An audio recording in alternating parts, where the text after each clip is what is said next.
Hey everyone, and welcome to this week's edition of the Linux and open source news. And this time we have Linux Mint disabling any non-official Flatpak app, which does come with a few problems. We've got the new Windows recall feature already being hacked, and Microsoft deciding that it won't ship it by default, or at least it will be turned off by default due to all that backlash. We also have KDE asking you for feedback on the goals they should work on for the next 2 years. And we have Linux passing the 2% market share on Steam and a bunch of other things. And we also have the usual segue to our sponsor.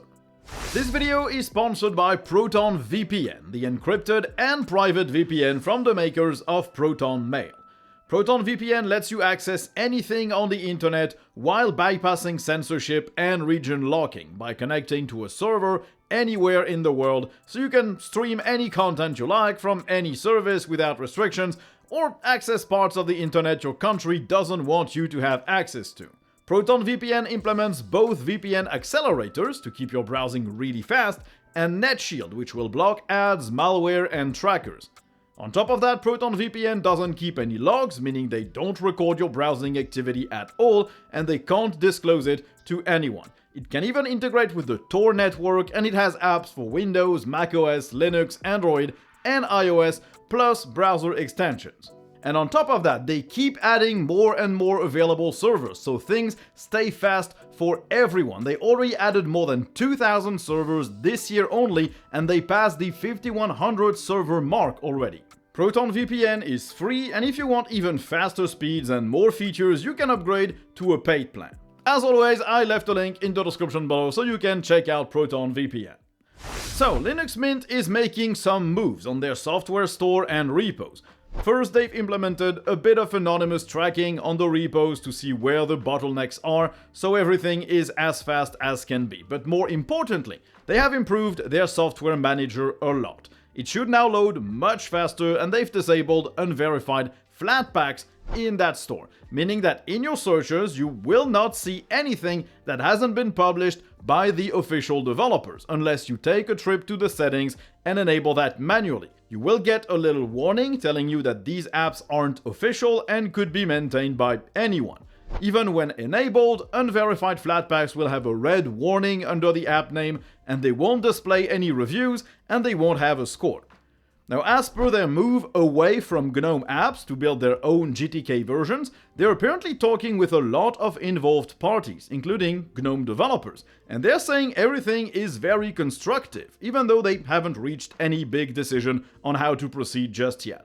So it's really cool to see that they're talking with GTK or GNOME developers, and that they're just aiming to do this the right way instead of just duplicating work all over again. Now, as per the unofficial flatpaks, why not hide them by default?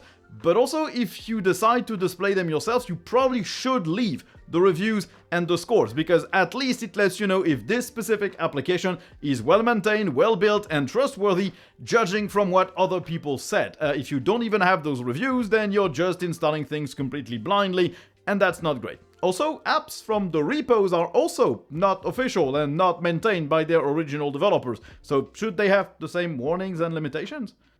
Now, someone already hacked Recall, Windows' new horrendous feature that will take screenshots of your screen regularly and pass them to an AI so you can find stuff you've done in the past.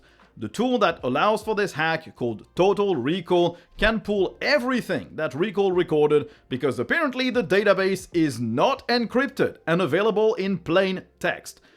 Now, the hacker said Recall is basically a built-in Trojan, and they shared the tool publicly to incite Microsoft to fix that feature before they release it to everyone. Total Recall can automatically find where the database of screenshots is located and then copy it while it parses its contents, and it can even extract data from a set time range, and it does so in 2 seconds for a day's worth of screenshots. You can even search for specific terms in the database to find anything the user might have done in any app, no matter how protected, encrypted, or secure this app is, because it's a screenshot, it has all the info. And with all that negative press and the potential risks, Microsoft even decided they would not enable the feature by default. You will have to enable it yourself during your computer's setup process when buying what they call a Copilot Plus PC. And it will require Windows Hello, this being the biometric authentication feature for either face or fingerprint unlock. With this, they will also implement just-in-time decryption to make sure the screenshots cannot be viewed if the user doesn't authenticate.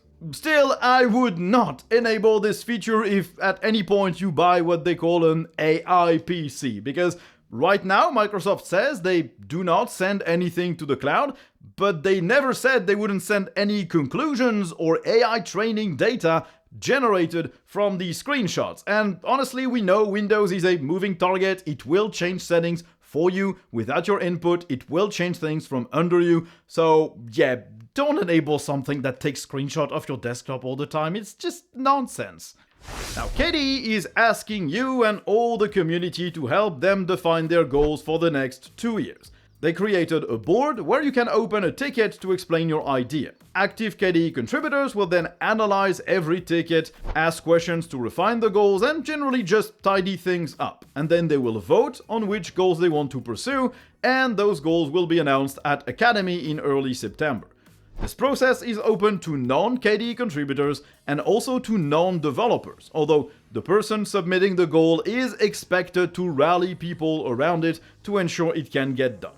You have until July the 5th to submit your goals. There are already a few in there, like adding better Rust and Swift support, improving KDE's user documentation, reworking the workspace and tiling window management features, or having better integration with mobile devices. So, if you have a good idea for KDE, let them know about it. It can be a small feature or a giant let's rewrite this entire thing goal, and you don't even have to code things yourself, although you will have to be involved. You cannot just drop the feature and expect someone else to do it for you. You will have to rally your team and support that goal and make sure it happens.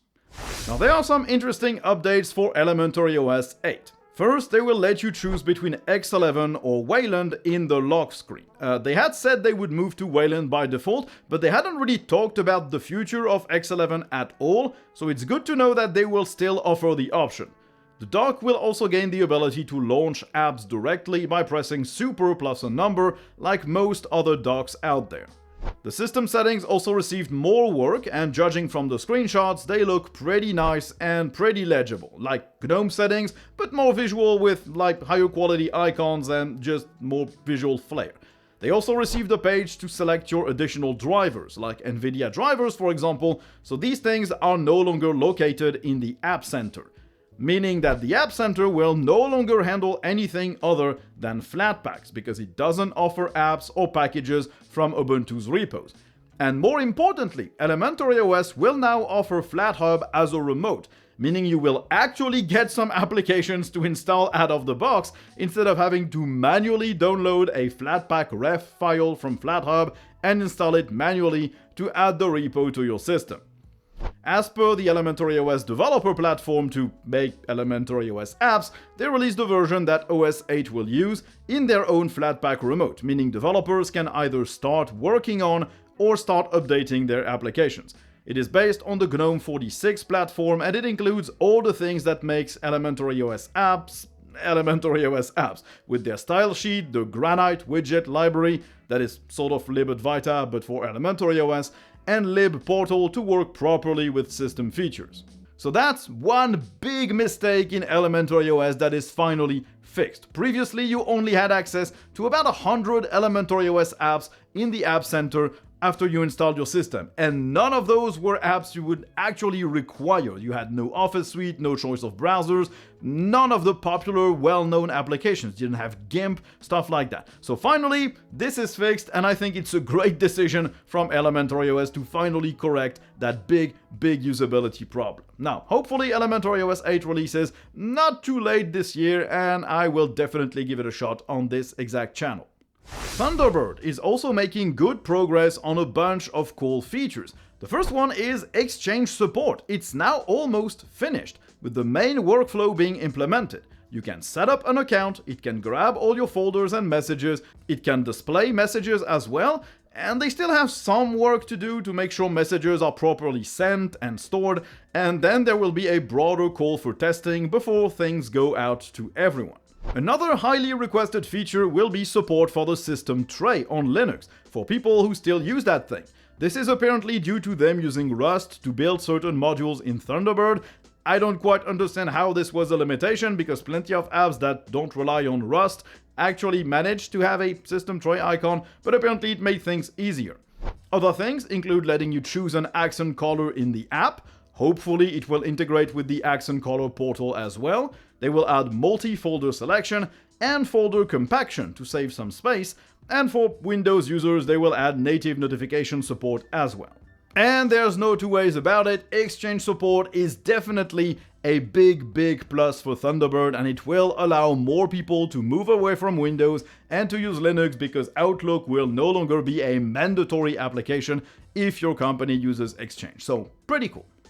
And let's conclude this with some gaming news. First, Nvidia users will get some good stuff in the kernel 6.11. The Nouveau drivers, which will also be used if you go with NVK as your Vulkan driver, those will gain support for using the command line to pass options and interact with the GPU system processor firmware, the thing that lets you control your Nvidia GPU. Things like changing the display brightness through the GPU or changing performance levels should thus be possible, meaning that anyone at some point could develop a graphical tool that lets you manage your GPU properly, at least for recent Nvidia GPUs, RTX 2000 series and newer. Also, desktop environment power profiles could implement support for this if they detect an Nvidia GPU to automatically switch the performance profile of the GPU itself, and so you would use less battery life or actually get the best performance when you're in high performance mode. It would also give access to all of these options under Wayland, because right now, even with the proprietary Nvidia drivers, the tool Nvidia provides just doesn't have any of the options the X11 version has. So yeah, that's just great news all around. And still on drivers, there's a new Vulkan driver for Apple Silicon Macs, which was really missing from the Asahi experience. It is called Honeycrisp with a K, and it's apparently derived from NVK, the open source NVIDIA Vulkan driver. It's been started by Asahi and Mesa developers, although it hasn't been upstreamed yet because it's very early days. The driver already conforms with Vulkan 1.3, but it does need a lot of work to support DXVK and VKD3D. At some point though, this driver should let people run Steam games or just Windows games in general on Apple Silicon devices running Linux using an x86 emulator like FEX, which proved it was quite capable already. Now, the reason they base this on NVK is that it has a lot of Vulkan code that isn't specifically tied to NVIDIA, and probably at some point that code will be moved into the common Vulkan runtime of Mesa that all drivers could take advantage of. They still had a lot of work to do to remove NVIDIA-specific stuff and to rewrite stuff that is adapted to Apple Silicon graphics, but it did give them a pretty big head start. Pretty fantastic work here. Even if you don't really game, having access to the Vulkan backend of most apps that rely on your GPU will be much more efficient than using their potential OpenGL backend, which is, as far as I understand it, a way older and way less capable API. And finally, Linux passed the 2% market share on Steam, and by a big margin. It's now at 2.32%. This growth is fueled by a loss of market share for Windows, even though it still had more than 96%. macOS also progressed a little bit, but it stays almost a full point under Linux's market share. Of course, this might not last for long. Steam market share tends to fluctuate wildly as more or less devices from China are counted each month, which mostly run Windows and can either boost Windows's market share or make it drop. In terms of distros, this market share is fueled by the Steam Deck, with SteamOS grabbing 45% of Linux's market share. Arch is almost 8%, and interestingly, the Steam Flatpak is 6%. Now, let's be honest, it's still insanely small in terms of market share. We are the second biggest PC gaming platform, but that doesn't mean much when the first one has 96% market share. Still, more market share and more Steam Deck sold mean developers will take more of an interest to support at least the Steam Deck and Proton, and thus to support Linux in general. Now, we only need to solve the anti-cheat issue. Hopefully, Valve has something in their boxes somewhere, or a developer trying to incite other game developers to enable support for anti-cheat. Not sure. This is still the major issue that we need to solve. Hopefully, they can do something about it. And hopefully, you can take a look at our sponsor, Tuxedo Computers. They make computers that ship with Linux pre-installed, which is very interesting because it means that the device will just work perfectly under Linux. You can either pick from a selection of popular distros, or you can install your own, and they offer repos to get access to a few tweaks here and there if those changes haven't been upstreamed just yet.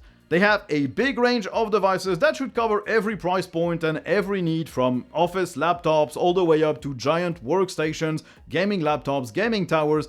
I only use their computers these days. My channel runs on one of their laptops, the InfinityBook Pro 16, and all my gaming is done on a Tuxedo Cube, which is one of their medium to small form factor PCs. You can open all the laptops, repair them, upgrade them, and you have a big choice of components for any of these devices. So if you need a new computer, you want to run Linux on it, and you want to support a company that actually supports Linux and develops drivers, click the link in the description below and get yourself a Tuxedo PC. They're really good.